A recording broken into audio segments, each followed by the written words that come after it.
خدت ابنك ورحت بيه الانترفيو، ها، وعدينا من السيلف انترودكشن من الفيديو اللي فات، عرفنا بيعرف نفسه ازاي او بيتسال ايه الاسئله المهمه. تاني حاجه بقى بيخش على الكالرز والشيبس، يعني شويه اشكال والوان. لازم نعرف اولادنا الكالرز والشيبس بالانجلش. ركز بقى معايا، ممكن تلاقيها ماسكه شويه فيجرز او شويه صور او شويه اي حاجات، وتبدا تقول له ايه؟ وات از ذيس color؟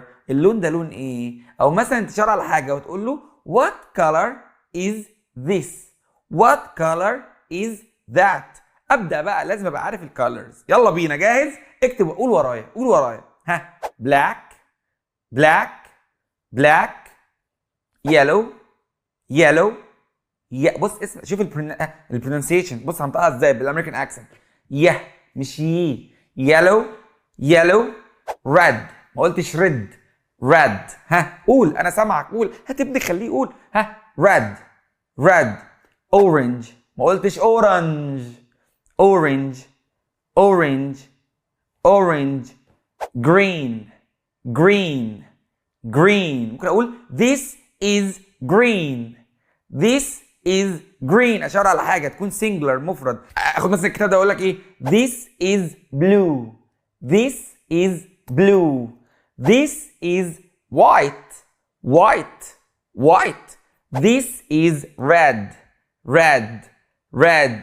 and this is مستر مصطفى عاطف and this is my book. اوكي، ركز معايا. ها، معانا ايه؟ pink pink pink gray gray gray. purple again purple purple purple.